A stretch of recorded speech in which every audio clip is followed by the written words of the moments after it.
Chapter 28, Simon and James stop a bandit, and Jesus spends his time in the temple. Oh, look at that bandit. The trip to Jerusalem was a little different this year. The second night while we were camping, James and I were awake during taking our turns keeping watch for the bandits. Everyone was already asleep when James saw movement out in the bushes near the road. At first we thought it was just a small animal, but then the man raised his head up over the bush. James and I were on our feet in an instant. We walked quietly out to the road toward the man. James had his rod from walking and a small dagger. I had my trusty javelin. We always hoped a moment like this would not come, but here it was.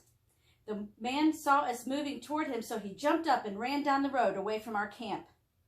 It wasn't difficult to stay awake the rest of the night. James and I were wide awake after seeing the man in the bushes. We thank God he chose to run away rather than fight us. We needed to always keep alert during the darkness of night when robbers and bandits seemed to be out roaming around. These men use the darkness to hide the bad things they do. What they do not realize is that God can see them even through the darkness. We traveled alongside Mary and her children to Jerusalem again this year. This would certainly be a difficult trip for her without Joseph.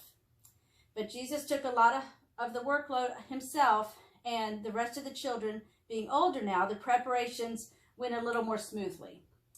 Jesus used a travel wagon that they had at the carpentry shop to load their supplies, but he left room for the riders as well. They borrowed a donkey to pull their cart this year. He told me that the donkey might come in handy at the carpentry shop to help him with big loads of lumber. He was thinking about purchasing one like I did. When morning came, we told the other adults what happened through the night. We didn't want to alarm the children. Adults are able to take care of these types of things. It was their responsibility to protect the little ones. That is what adults are supposed to do. God places adults in authority over children to make sure they have food, clothing, and shelter and safety. We let the children play while the mothers prepared breakfast. It was decided that Andrew and Jesus would stand watch the next night.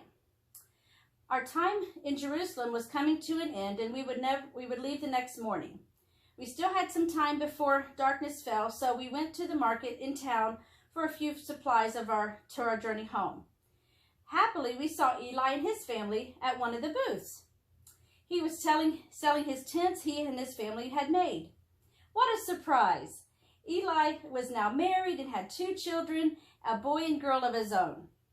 We bought one of his small tents to use on these trips to Jerusalem each year.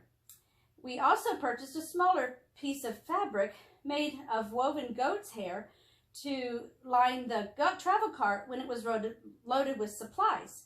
I was so very happy to have seen Eli again. We made plans to see each other every time we come to Jerusalem. Jesus was mostly at the temple sitting with the priests and teachers long into the evenings when we came to Passover in Jerusalem.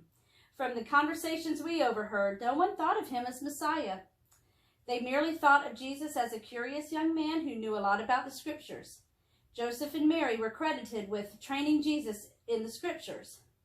Jesus never revealed himself as the Messiah. When he was ready to do that, he would. A few weeks after we returned, and once Jesus caught up his work at the carpentry shop, he decided to go again to his cousin John's home for a few days. He and John were also best friends, and Jesus would go visit him as often as he could while he was growing up. Jesus had already discussed a new house with Andrew and Mara and said he would help them when he returned. He instructed Mara to make a list of furniture pieces she wanted. Jesus didn't come out on the boat with us anymore, but he often would allow Joseph or Simon to join us. These boys were similar in age to my Amos. Amos came with us a couple of times a week as well. The boys were actually a lot of help on the fishing boat and were able to take the place of my papa, who came out with us a couple of days a week. Andrew and Mara had started a family of their own and were proud parents of a little girl, Hannah. Hannah was very sweet like her mama. Mara placed an order for some furniture with Jesus once he helped them build their new home. They were finally moving out of Mom and Papa's house and into their own home.